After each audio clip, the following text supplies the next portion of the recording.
കഴിഞ്ഞ 5.5 വർഷമായിട്ട് എൻ്റെ അച്ഛന് ലിവറിന് അസുഖമായിരുന്നു. അങ്ങനെ കോട്ടയം മെഡിക്കൽ കോളേജിൽ സർജറി ചെയ്യാതെ പറഞ്ഞിരിക്കുകയായിരുന്നു. 50 ലക്ഷമാണ് പറഞ്ഞിരുന്നത്. പക്ഷെ ഞങ്ങളെ കൊണ്ട് 50 ലക്ഷം കൂട്ടിയാൽ കൂടുന്ന ഒരു എമൗണ്ട് അല്ലായിരുന്നു. അവിടെ ലിവർ ബയോപ്സി ചെയ്ത് കഴിഞ്ഞ് അവിടെ സർജറി ചെയ്യാമെന്ന് തീരുമാനിച്ചിരിക്കുകയായിരുന്നു. പക്ഷേ ബയോപ്സി റിപ്പോർട്ട് കൊണ്ട് ചെന്നപ്പോൾ ഡോക്ടർ 2 വർഷത്തേക്ക് പഠിക്കാൻ പോവുകയാണെന്ന് പറഞ്ഞു പോയി. പിന്നെ എന്ത് ചെയ്യണമെന്നറിയാതെ ഞങ്ങൾ നിൽക്കുമായിരുന്നു. പിന്നുള്ളത് തിരുവനന്തപുരം മെഡിക്കൽ കോളേജാണ്. അവിടെ ചെന്നാലും രോഗികളെ തറയെ കിടക്കേണ്ട അവസ്ഥയാണ്. വേണ്ടത്ര കാര്യത്തോടെ അവർ നോക്കുന്നില്ല. ഞങ്ങളുടെ അനുഭവമാണ് ഞങ്ങൾ പറയുന്നത്.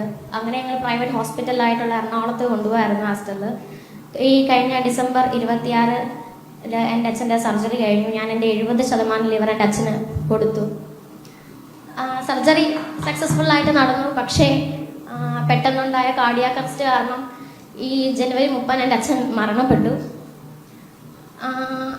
ഇപ്പം ഞാനിവിടെ നിൽക്കുമ്പോൾ ഏറ്റവും കൂടുതൽ സന്തോഷിക്കുന്ന എൻ്റെ അച്ഛനായിരുന്നു. ഞാൻ ജീവിച്ചിരിപ്പുണ്ടായിരുന്നെങ്കിൽ, ഈ സർജറി നേരത്തെ നടന്നിരുന്നു എങ്കിൽ, അതിനുള്ളൊരു സംവിധാനം നമ്മുടെ കേരളത്തിലെ ഹോസ്പിറ്റലുകളിൽ ഉണ്ടായിരുന്നുവെങ്കിൽ ഇന്ന് എൻ്റെ അച്ഛൻ ജീവനോടെ ഉണ്ടായിരുന്നതിന് ഒരു പക്ഷേ. എൻ്റെ അച്ഛൻ്റെ വലിയ ആഗ്രഹമായിരുന്നു എന്നെ നഴ്സാക്കണം എന്ന്. അപ്പം എനിക്കൊരു ചേട്ടനാണുള്ളത്. അച്ഛൻ്റെ അസുഖത്താൽ ഞങ്ങൾക്ക് പഠിക്കാൻ മുമ്പോട്ട് പറ്റിയില്ല. ഞാൻ കഴിഞ്ഞ വർഷം എൻ്റെ പഠിത്തം നിർത്തി. എൻ്റെ ചേട്ടൻ അതിന് മുമ്പേ പഠിത്തം നിർത്തിയാണ്.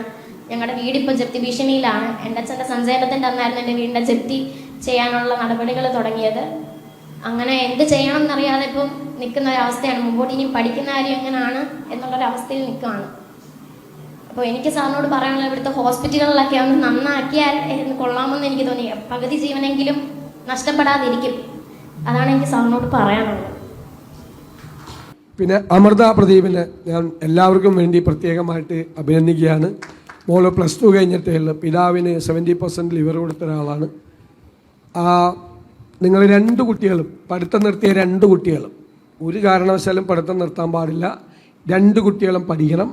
നിങ്ങൾക്ക് ഉണ്ടായിരിക്കുന്ന സാമ്പത്തികമായിട്ടുള്ള പ്രയാസങ്ങൾ കൂടി നമ്മൾ അഡ്രസ്സ് ചെയ്യും. ഞാൻ വിശദാംശങ്ങൾ ഇവിടെ പറയുന്നത് ശരിയല്ല. ഒരു കാര്യം തീർച്ചയാണ്, അവർ പഠിത്തം നിർത്തില്ല. 2 കുട്ടികളും പഠിക്കും, തുടർന്ന് പഠിക്കും. അത് ഞാൻ നേരിട്ട് ശ്രദ്ധിച്ചോളാം. ബാക്കിയുള്ള സഹായങ്ങളെല്ലാം ആ കുട്ടിക്ക് ഇങ്ങനെ ഒരു കാര്യം ചെയ്തിട്ട് ആ കുട്ടി പഠിത്തം നിർത്തി വീട്ടിലിരിക്കാൻ പാടില്ല.